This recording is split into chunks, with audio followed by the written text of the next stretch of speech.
This is the EVP Podcast. Welcome back, guys. It's a new episode of the EVP Podcast with your host, Ghosty. DVO. Beaker. And combined our powers create the EVP Podcast. Yay. Watch on YouTube so you can see what we just did.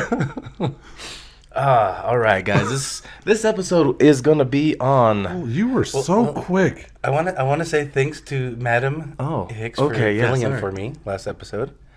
If you guys were wondering, I had a great time at Disneyland. I'm sure you all are wondering how my time was. Oh, yeah. It was wonderful. Was this your daughter's first time? Second time at in 4 months. Disneyland? In 4 months? Yeah. Jesus, can I be... Will you adopt me? I'll adopt you. You go to Disneyland every 4 months. My redheaded stepchild. Yes. Literally. Yeah, I know. What's it like? Was it Christmas time in Disneyland? Obviously, so magical. It was magical. The food. Oh, so much food and treats. Yeah, I've never been during Christmas time yet, so this is... Yeah, it was awesome. And I'll tell you, if you guys want to go, the Mickey Mouse gingerbread men are amazing. Delicious. I've never had. But yeah, Madam Hicks, thank you for being here. Thanks for all of her listeners that followed her over to listen to our show. Yeah, great episode. I heard she might even have more stories to tell on a future episode. Yep. We're definitely... she's on the docket to come back at some point in time. She's on the nice list to come back. She's on the nice list. A lot of positive feedback. There was a lot of people that reached out to me and told me what a great episode it was. Wow, it was nice not having DVO on there. Yeah, that guy. No, it was fun. It was fun for people to actually hear like the stories of one of our listeners like firsthand instead of us just reading them. Yes. So I know obviously we can't have everybody on the show to tell their stories, but we will try to get more people on the show. We'll definitely have her back because her friend Shayla, we talked about her on the last episode, messaged her and told her that there's a lot more stories she forgot to tell. So she will be back. She did it on purpose. Yep. So to be continued. Well, I mean, we were almost 2 hours in, so it was a great episode. It was fun having her on, and we look forward to having her back. Yes. Okay, now one pump chump. Let's go. Oh, jeez. Now the pressure's on. I don't know if I can do it again. All right, this episode we are going to Cresson State Sanatorium. Where's this at? Pennsylvania. Let's go there. I've been there. To Pennsylvania, not to Cresson. Do you know this was one of 3 sanatoriums in Pennsylvania? Did you know that it jumped from like 30-something sanatoriums to like over 500 in the country within a span of like 20 years? We talked about that. Everyone got TB for some reason. Everything turned into mental hospitals and hospitals. Yeah, it was craziness. And elderly homes. Just, everything. So when it's like 3, like that's it? I think this one skipped the elderly home though. Yes, this one did. It did actually. It went straight to prison. I thought it was a mental institute. Well, I don't know. Let's talk about the history of it. All right. So it actually started getting built in 1911. And in 1911, Dr. Samuel G. Dixon received 500 acres of donated land. And that is what he built Cresson State Tuberculosis Sanatorium. Do you know who donated it? I did read it, but I forgot who was it. Who was it? It's the steel tycoon Andrew Carnegie. Mm-hmm. Carnegie. Carnegie? Well, it's pronounced Carnegie. A lot of people call it Carnegie, but it's pronounced Carnegie. Bahamas? Or no, Caribbean? Bahamas. Bahamas. I don't know if you know this, but that's Caribbean, the same.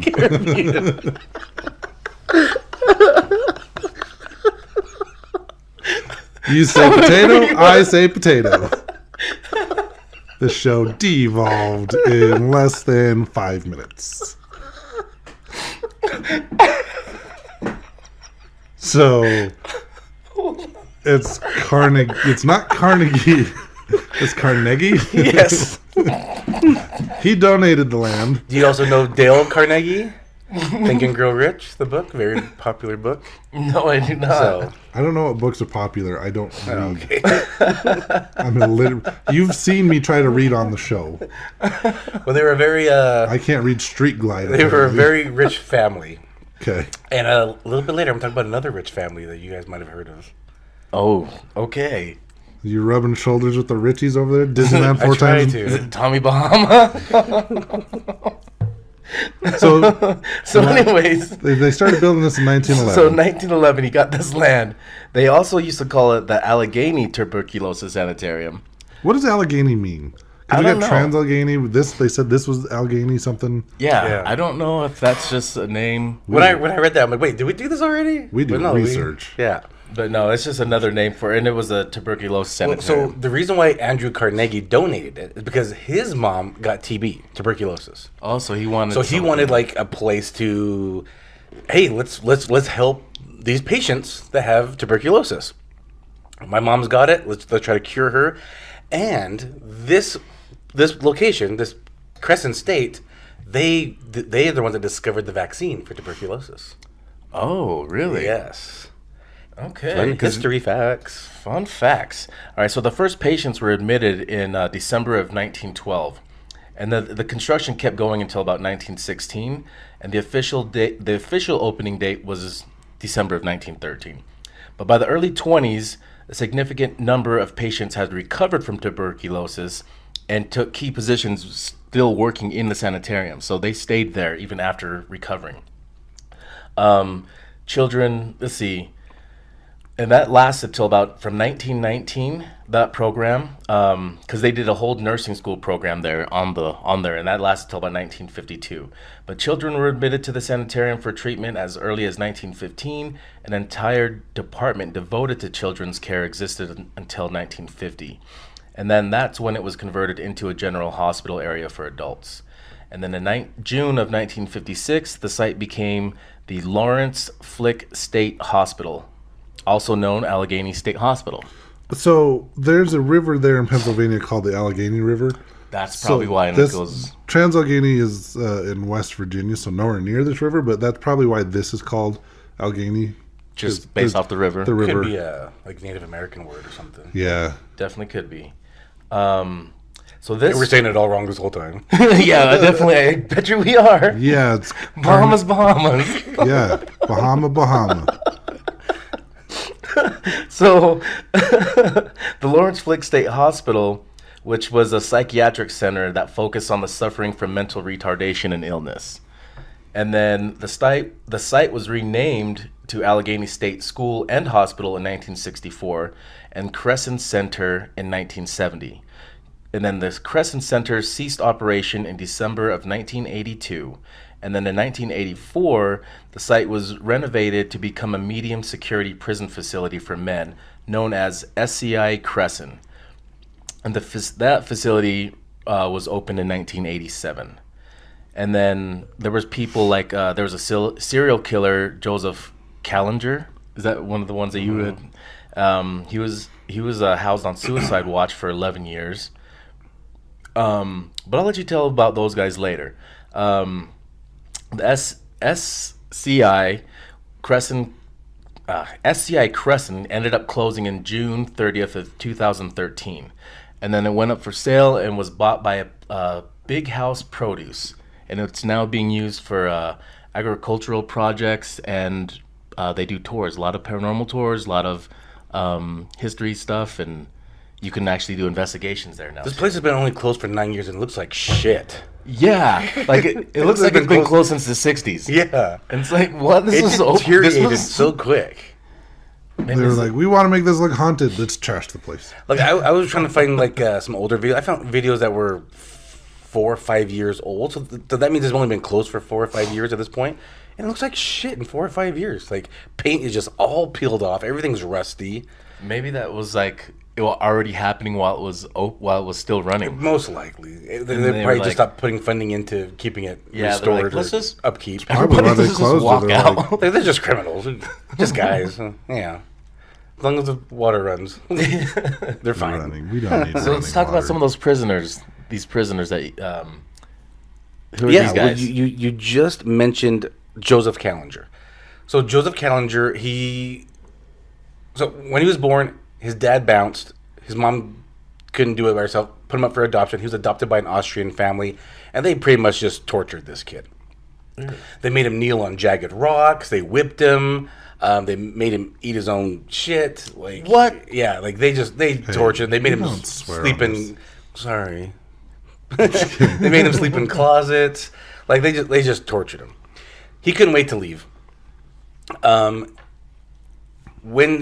So he got a girlfriend when he was like 15, and his parents, his adopted parents, were against it. They ran off and got married. Don't blame the kid, right? Yeah. They run off, get married. They have 2 kids. They get divorced because he's abusive. Oh, Weird. shocker.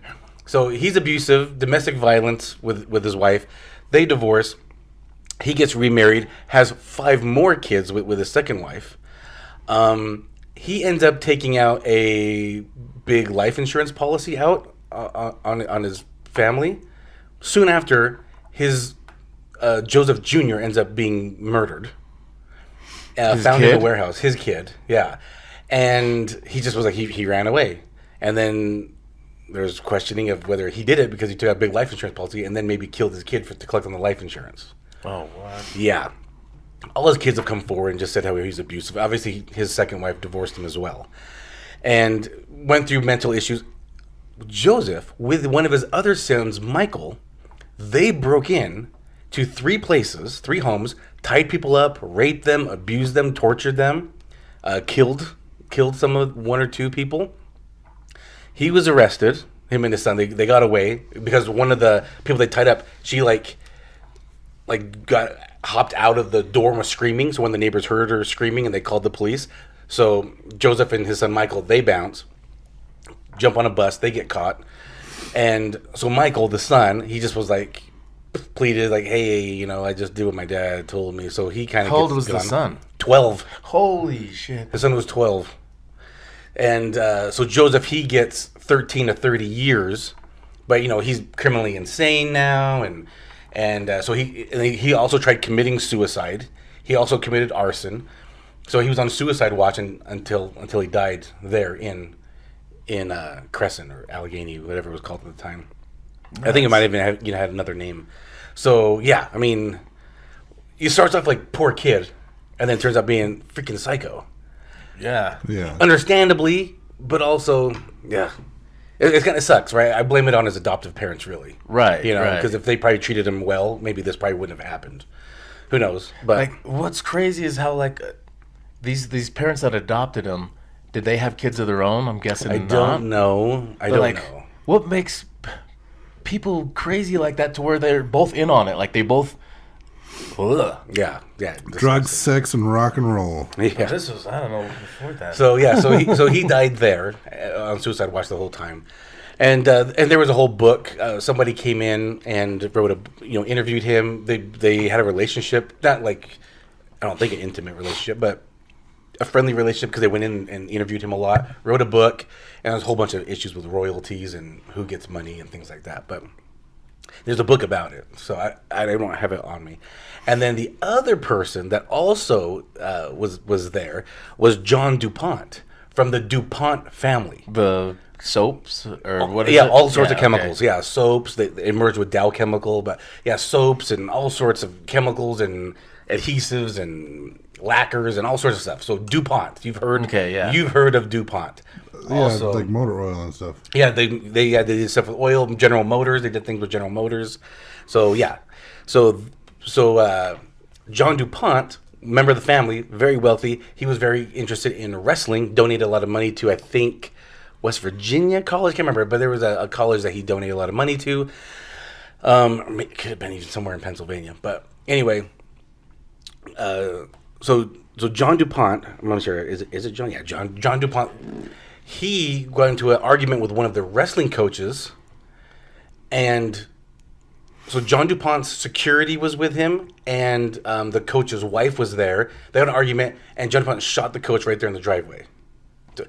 Multi-billionaire, threw it all away. Got frustrated, something about the coaching, I'm guessing.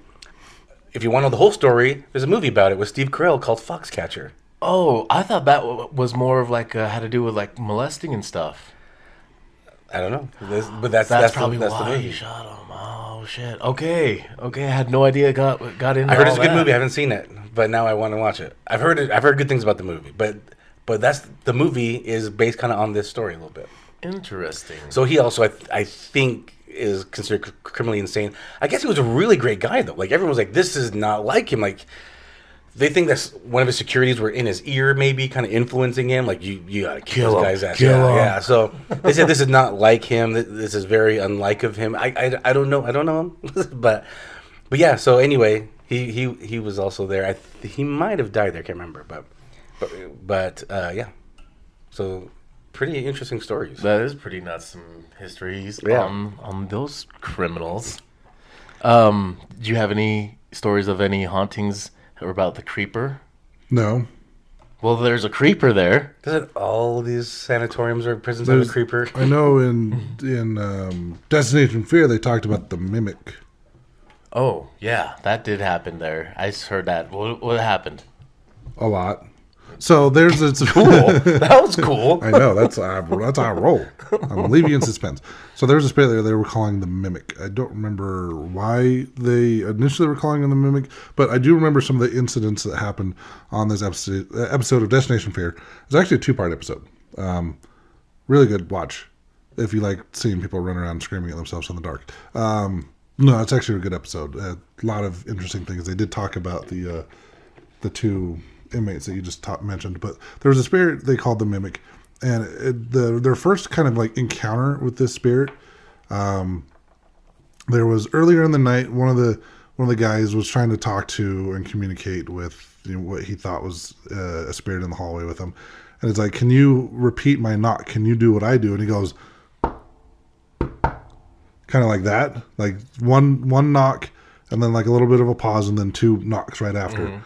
And he doesn't get anything right away, but there's later in the night, when they first get there, they're kind of separated. The main guy, Dakota, blindfolds his sister and his friends. The whole premise of the show is like surprising them where they go. Yeah. So he takes them all into their own areas, and then later they all grouped up and they start investigating together. And they're going down into a room in the basement of one of the buildings. And keep in mind, there's like 20 buildings. This place it's like its own city. This place had its own post office. They had like a poultry farm where they raised so they could have eggs. Mechanic. There was everything. This was its own little city back in the day. And so they're getting ready to leave and come back up the stairs. They're halfway up the stairs, and they hear that knock. They hear on like a solid door or something, that 1 knock and then a pause and then 2 knocks right after, and they all go running back downstairs to check it out. And that was just the first time they encountered this. The second time is they're in the tunnels, and they're walking along through the tunnels, and there's this device I think it's on the Ghost Hunter store. It's called looks like a little coffin, and it's a music box, and it plays a certain tune. And I believe the idea behind this device is it's kind of like an EMF detector. Yeah, something like it'll start playing when it detects. Yeah. Yeah. I've seen these in person. They're actually kind of cool. I haven't used one. I just know some people that own one. But it's got a very distinctive tune that it plays. And they're in the tunnel, and all of a sudden you hear this music box going off in the tunnel. And they all get freaked out, and they eventually go back up and check that it's still in the box in their gear room in a completely different building. Or in their... Yeah, it was in their van or something. No, it was... So before they go investigate as a group, they picked a room in one of the buildings. Right. They call it their gear room. Yeah, it was in that room. And they set all their gear up, so when they want to go back and more gear or whatever, they can go back and get it. So this was actually tucked away in its box, in another box, in the gear room. They didn't even pull it out. No. I think the guy had it when he was doing the knock. He had it, but then they put it away when they started investigating. Oh, okay. And then it was the second night, Dakota and his sister were in E Block. And again, they hear the music box go off, and it's not in the room with them. It's in the gear room. It's in a completely different building in a different room. And they hear the music box going off again. So I wonder, because they didn't even... Like, it had not gone off at all that whole night, so it didn't even know the sound that it makes. No, I don't recall them playing the music box at all. If the spirits are just intelligent and saw that, but know what sound it makes. Maybe. Like, probably from some other investigators using it in the past. It's very possible. And they're like, I know what sound that makes. I'll freak them out. I'll freak them out real good. But I guess this is a well-known spirit there. Apparently, it normally hangs around like the children's ward or the children's house. The children's house is crazy. They this thing back in the day, like when parents were sent to the sanatorium with tuberculosis, they, if no one could take care of the kids because their parents were institutionalized more or less for tuberculosis. When you got tuberculosis back in the day, it was a death sentence, more or less. Yeah. They had the children's house or children's ward or whatever they called it, where these kids were healthy. They weren't sick at all, but there was no one to take care of them. So while mom and dad were in tuberculosis lockdown, they were there at this like really strict place. Like they had to go to school. That's not what makes it strict, but they had chores. Like they had chores. They had to clean certain areas of the building like every day. And then at dinner time, they were not allowed to talk. If they wanted, like, for example, they wanted butter, they had to put their butter knife up in the air and someone would pass the butter to them. They were not allowed to talk. And if they broke any of the rules, they were like severely punished. Either they were locked in a closet by themselves, or the other thing they said they had them do was they had to like kneel down. Like they made them get on their knees. I don't know if they whipped them or something, but yeah, one of the punishments is on jagged rocks. On jagged rocks. And eat your own shit. They would lock them in a closet by themselves. Like they were really strict to these poor kids that like they didn't have a choice. Sick? They were there. No, they weren't sick. They were healthy. Oh, the kids Mom were and dad were sick. oh, got it. No one to take care of kids, so the kids are living there on the property away. And it was so weird. Like, so I watched this. It's on YouTube. There's a guy. It's called Cresson Remembering Life at the San. The nickname the patients and the staff gave it was the San. I'm assuming short for Sanatorium. But it was just like any other tuberculosis hospital. Like a lot of people are dying. Yeah. And so there's a lot of death at this place. So They there's said over 4,000. yeah. Wow. I mean, there's this one guy that's remembering his time there. Like one of his roommates woke up in the middle of the night and was coughing up blood. And then when he finally got back to bed, he woke up the next morning, and the room was like nothing ever happened. The guy was just gone. It was clean, fresh sheets on the bed, and this wasn't uncommon. We got room for another one. Pretty much. And from what they were saying in Destination Fear, they put these tunnels kind of like at Waverly. They had a tunnel that they carried out all the dead bodies in, so they wouldn't depress the other patients. Take them out to get buried, I guess. This guy, his name was Chuck Felton, and he actually lived there for a little over a year at the sanatorium. He was in high school. He was set to graduate, set to go to Penn State for 4 years. He was going to get out of college, get a job, get a wife. He had his whole life kind of planned out. And this is like in the 50s. And this whole video is kind of about him remembering his time. Where was he there? So he got this really bad cold. Okay. And then eventually, like, his doctor did an x-ray and saw that there were some tuberculosis cells within his lungs. So he was sent up there, and he said he remembered the 5-hour drive, and he had to wear one of the surgical masks. And I think we're all fully aware of like this video. I'm assuming it was made several years ago, because when he went to visit, they actually took him back there to go visit the sanatorium. Okay. But at the time, it was still the active prison. So this had to have been before 2013. Oh, okay. So, but he talked about how he had to wear the surgical mask. And like I said, everyone listening probably is fully aware of what that's like, having to wear one of those masks all the time. The 5-hour car ride, he had to wear it. They were afraid, like, if he coughed or sneezed or anything, it would infect his parents. And he actually thought it was kind of nice because he didn't have to talk for 5 hours. He says, remember when he got there, he tried to give his clothes. I guess they, provide them with clothes there, but he tried to give the clothes he brought with him to his parents, and they said, no, we've got to fumigate this. They're cuties, get them. Yeah, burn them. Burn them. Pretty much. They had to fumigate him before they could send him home with his parents. But it was just, it was not a fun. He was talking about like one of the treatments they had where they called it airing, where they put like a tube in their lungs and like tried to squeeze air into their lungs. He said it wasn't painful even without anesthesia, but it was just one of the things they did. Interesting. Among other things, like with same kind of with Waverly Hills, back in the day, they thought sunshine and fresh air. Yeah. And good food and lots of sleep. That was the cure for tuberculosis. He just remembers it was not a fun experience, especially when you see him like he said, he wakes up in the middle of the night to see one of his roommates dying of this disease. Like, he was given a 25% chance of survival, and obviously it didn't take him because he was at 73 at the time he went back and visited the then active prison. But it seemed like people recovered here and were able to go home. There was. So he actually they discovered the vaccine. Yeah, well, So he did. He was in the 50s, and that's about the time they discovered the vaccine. So he was. It took tuberculosis from being a death sentence to giving a lot of people hope.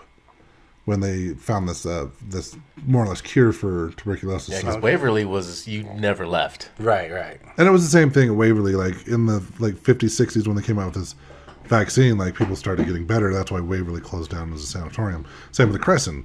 Like there was no need for it anymore. People were cured of tuberculosis. But this guy Still a went lot on of to crazies out there to go to prison. Yes.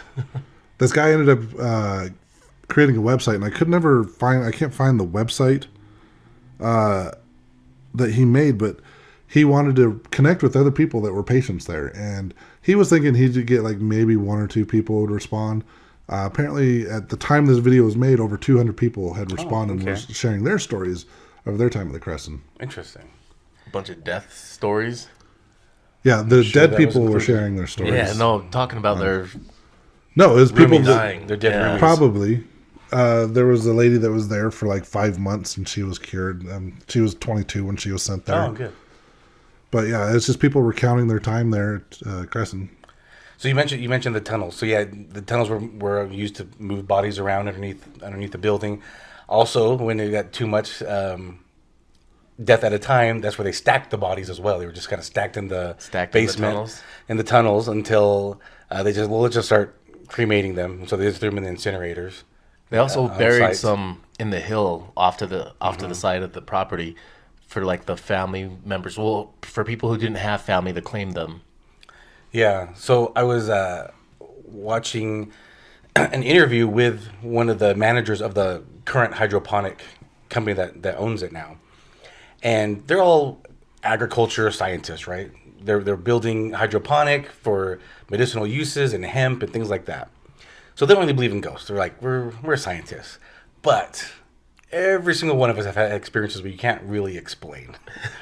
And he was telling a story how him and 3 others, they were down the basement and they just would hear voices and they all looked at each other like, what was that? So they've all heard voices, they've all heard noises, and especially said it's very prominent in the basement or in the tunnel. Sorry. It's the same thing. And it seems like there's a lot of what happens there is a lot of knocking. Knocking is very common. Well, what I hear is the voices. Voices. Are common. Yeah. So even on the shows, the Destination Fear and then Ghost Hunters were there, and they were getting a lot of responses with knocks, and it's just coming out of random places, and doors. I think doors were closing. They'd get door closing, the knocks, and then the voices, and they'd hear like their own voice, but way down the hallway, mimicking what they had said, and it's not really an echo because the echo would happen, after so long, but this is like way after. Yeah. It's not like a long mountainous range that you're yelling into. This is just a hallway. Yeah, true.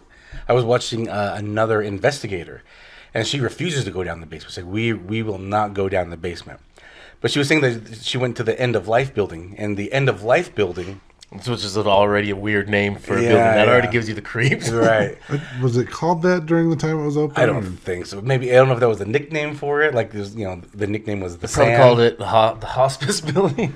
Yeah, the hospice building, a.k.a. the End of Life The building. End of Life building. This is where you go to die. But I guess in this End of Life building, I was reading there's a lot of stories of people seeing a lot of shadows moving, a lot of shadow people moving, hearing knocks and voices as well.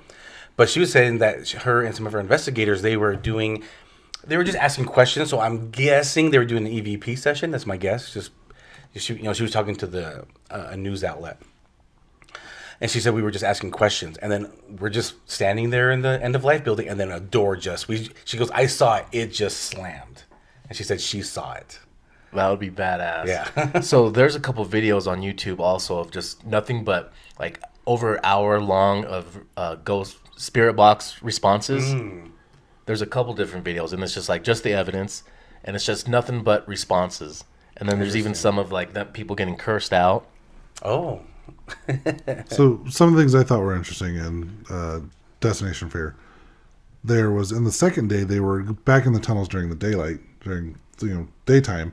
Obviously the tunnels aren't going to be lit up because they're underground, but they were standing there with a door that was behind what's her name, Chelsea's back. I can't remember her name. Dakota's sister, the girl. The ones that call Dakota. So this door is closed behind them, and you hear this loud bang like the door had slammed shut. And they're all like, I thought the door was already shut. And it was. They try to open it, and it's locked. Like, they can't get in. Like, oh, yeah. It was like something was either the door was locked or there was something against the door, like holding it. They couldn't get the door open. But when I went and rewound it, the door was actually already closed. So it was like something from inside the room, like, pounded on the door. And it was loud. Yeah. There was a lot of loud bangs in those episodes. Like, they were getting a lot of interaction. There was a couple things I also found interesting with the blurry camera stuff. I've seen that on my own cameras where I'm trying to focus on something and the camera just goes blurry and then it comes back. Yeah, that could be condensation in the cold weather and stuff. That didn't really kind of interest me as much, but what I found interesting was they were doing like an EVP session and they were talking to the inmate that the 13-year-old or the 12-year-old. They were talking to that inmate, so they were both incarcerated, right? Or was it? They were talking to one of them, and they asked them if they enjoyed killing people. Callinger. Yeah. So they asked him if they enjoyed killing people, and they got a response on the EVP, but they couldn't make out what it said. So he goes back to continuing to ask questions, and he's like, let me ask you again, did you enjoy killing people? And then his audio on his digital recorder just recorded nothing but static for like the next couple minutes. And then when he said, okay, we're going to go back and listen to it, that's when it kicked back in and actually started recording everything he was saying. So it was just like, it was like the spirit had somehow manipulated the audio device. Hey, the voice. It's like it somehow manipulated this recorder and kept it from picking up anything that it didn't want him to pick up. I've not seen that before with, like I said, the blurry camera thing I've seen before with my own video camera. But this, I've never seen it to where like something just cut out and played nothing but static for like a couple minutes. And then, like I said, when he decided he was going to stop recording, you literally hear it kick back in when he says, I'm going to go back and listen to this. There was another thing like that where a device did something super weird that no one's seen before. Was the REM pod that Jason Hawes had put down, and the device was going nuts in there. I can't remember what building he was in, but it was just going insane, and he's like, I've never seen it do that before. Yeah, they had a lot of... I didn't see that one because that was the Ghost Hunters. That was the Ghost Hunters, and they even brought the Ghost Brothers with them. That's funny. Those guys are cool. Oh, yeah, they're funnier. They're funny in person. When they're not doing their own show. They're funny in person. Yeah, they're funny in person, and they're funny with you didn't want to stand in their line. Jack Osborne. No, I didn't. I did not. There was like 3 people in their line. He's like, the line's too long. I'm like, let's just go meet them. They didn't get in line for us. Yeah, I was like, I don't want to wait to see them though. They were actually really funny. No, they were funny. I think I talked about it. You talked? What, you've been listening to Blink 182 all morning? What the hell's your deal? On this The Voice, I talked about it. I'm from Boston, right? When I mentioned that there was like a dent in my, I picked up one of their pumpkin spice. I still have it. I got mine too. I didn't open it because they autographed it. Well, they said eat it, but just don't throw away the packaging. I still didn't eat it. I didn't eat mine either because I'm not a chick. But I didn't make mine because I don't want to cook. Yeah, well, I'm not that lazy too. But there was like a little dent in the one that I picked up, and so they made a huge deal about like going through and finding the perfect one for me that didn't have any. You made a big deal, like I don't want a dented one. That's what I said. I didn't make a big deal. I just said, I'm not a chick, but you see this dent? Squawks don't play that. I just said there's a dent in it. I didn't make a big deal about it. Not as big a deal they did finding the perfect one for me. That's very nice of them. They're like, look, there's like, it was the only one that didn't have like a groove in the lid either. Like all of them had grooves in it. Like, and it was a design that was supposed to have the groove in the lid, but they found one that didn't. They're like, we got this one's the perfect one for you. Yeah. They were actually really funny. They were really cool to me. Oh, that was a good time. That was a year ago. It was. The Ovilus 3, they had that too on Ghost Destination Fear.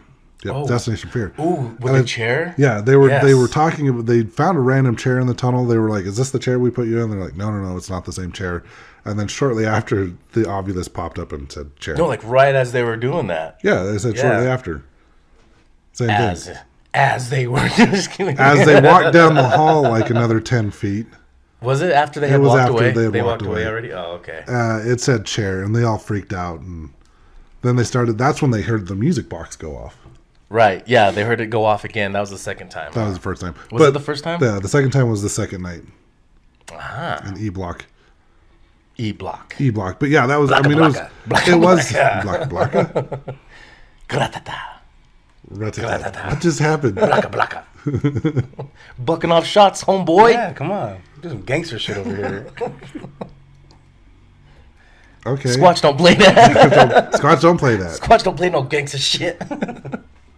All right. Yeah, so that was fun. But no, No, that place is crawling with the spirits, and they seem to interact a lot there. I wanna go check this place It out. does seem like there's a lot of interaction, yeah. Like after watching that show, I definitely want to go do an investigation there. So from the big produce company, you can go to their website and you can book tours and investigations there.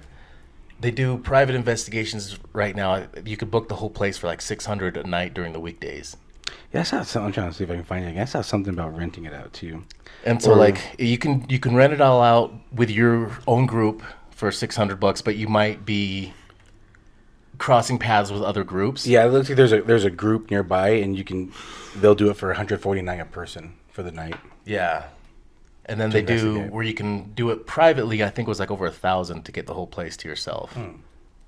That sounds about right because Transalgani is like $1,500, and then you need to buy insurance on top of it. And then there's a company called Ghost Hunts USA. yes, That's what I'm looking at. They do tours there That's what I was too. talking So okay, yeah, they do so tours like everywhere. yeah. And I just found that out too. And I think that's the lady that I said that I was watching her doing a report with the where they saw the door slam in the end of life building. I okay. think she's on that team. Okay, so yeah, that's a pretty big company. Yeah, and they have places nationwide that they do You might investigations have to for. take over. Yeah, I think so. I think we're gonna have to. This is a new territory that we're gonna have to dominate. Yeah. Like, we're coming for you. And then this will make it easier to get our ghost shot, and then we can do ghost cruises. Yeah, For we'll our- take for our our canoe. listeners. We'll beat them with our canoe. Break But it yeah, down. this place has a lot of activity going on. I definitely. This place I'd never even heard of before, and if I have, it wasn't like it didn't stick with me. But this place sounds amazing now. It sounds like go. it's recently gotten popular. Actually because it only shut down less than 10 years ago. This is true. So I'm a little fascinated by it. I'm scared. Let's do it. Let's film a I show. like it. Let's film a scared and fascinated show. So then. let's do that. Let's actually start like filming ourselves on. We'll make our own YouTube channel, Scared and Fascinated, on the EVP podcast channel. You know what? That's not a bad idea. All right. If Dakota can run around screaming like a Dakota? little girl, if Dakota can run around screaming like a little girl and get on TV, we can too. Hell yeah, that's what. And the Ghost Brothers. I mean, that's all they did is scream about it. But they're funny though. Are they? Not their show. In person, they're funny. Yeah, Oh. they're funnier on other people's shows. But Yes. Yeah. Check them out. You know what you should check out? Our social media. Yes. EVP.pod at Instagram and Facebook. We're also on YouTube. We just do the podcast there. But there are some other videos. There's our shave and a haircut video that's on there. You should go check Yeah. that out. That one was actually really cool. We were at Family Tree, and DVO said, "Do you know shave and a haircut?" And Ghosty's little EMF meter actually responded to it. It was pretty cool. that was cool. But yeah, if you have a story you'd like to share with us, email us, gmail.com. Yep. But there's an EVP pod before That's the handle. You can find us at gmail.com. We're at Gmail. You can find us at Instagram. You can find us at Facebook. EVP.pod at gmail.com. Share your stories with us. We love hearing them. Even if you don't want us to share them on the episode, we will read them and we will talk about them ourselves and say how we were fascinated. Oh, I just had something got sent to me just earlier from our friend JoJo. She sent me while she got into her car. She was driving and had a couple tugs on her sleeve, Really? and more than that, like it felt like it grabbed her arm. That's not startling. Yeah, while she was driving. Getting She into said- your car. She said, luckily it was early enough. Nobody else was on the road because she kind of freaked her out. Oh, it was while she was driving? While she was driving, Oh, wow. yeah.